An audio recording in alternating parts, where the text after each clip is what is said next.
The creature that devoured armies curled up beside a human campfire.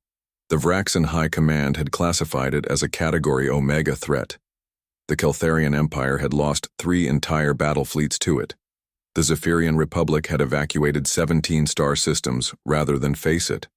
Yet here it was, curled up beside Marcus Chen's campfire like an oversized housecat, its obsidian scales reflecting the dancing flames. Marcus stirred the pot of synthesized protein stew and glanced at his unlikely companion. The creature, though creature seemed inadequate for something that had single-handedly ended the siege of Proxima 7th, had its massive head resting on what might generously be called paws. Each claw was longer than Marcus's forearm and sharper than a molecular blade. Its eyes, when open, burned with an inner fire that had been compared to dying stars. Now those same eyes were closed in what appeared to be contentment.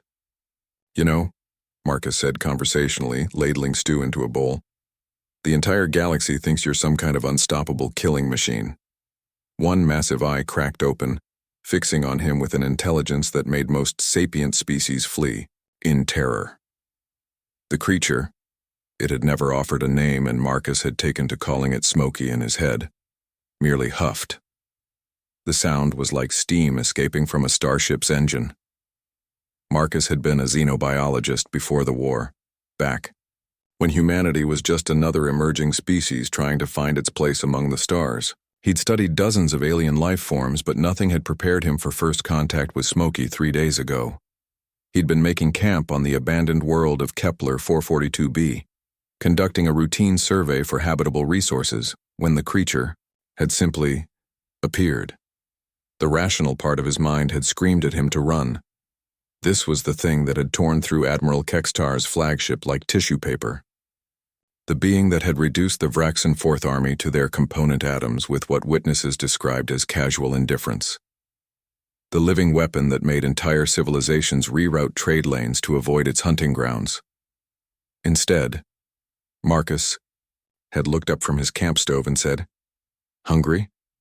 The creature had tilted its massive head, easily the size of a small shuttle, and settled down across the fire from him. That had been 3 days ago.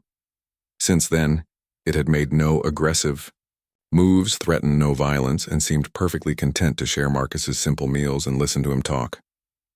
"The Terran Defense Force has a whole task force dedicated to tracking you down," Marcus continued, offering a bowl of stew. The creature delicately extended what might have been a tongue, a appendage that glowed with bioluminescent patterns, and sampled the offering. "Admiral Rodriguez thinks you're some kind of ancient bioweapon gone rogue. Dr. Yamoto believes you're a sentient dark matter entity. Jenkins from the Xenopsych department insists you're a collective consciousness of pure malevolent intent." Smokey made a sound that Marcus had learned to interpret as amusement. It was a low rumble that seemed to vibrate through the ground itself. "But you're not, are you?" Marcus asked quietly.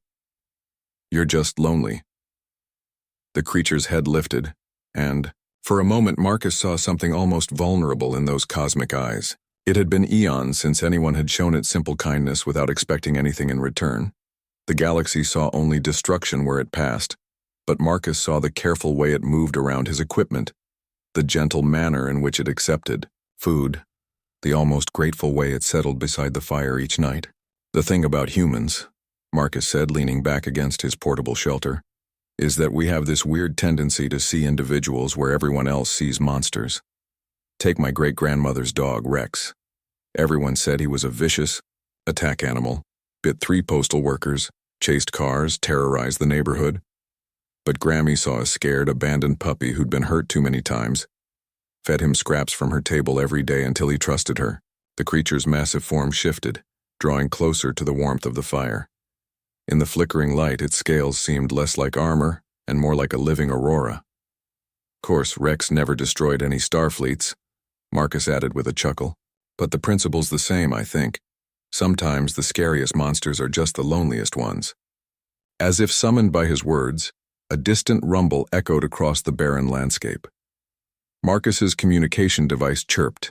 Incoming vessels, multiple signatures, military configuration. The task force had found them. Smokey's eyes opened fully, and suddenly the air around them began to shimmer with barely contained energy. The temperature dropped 10 degrees in an instant.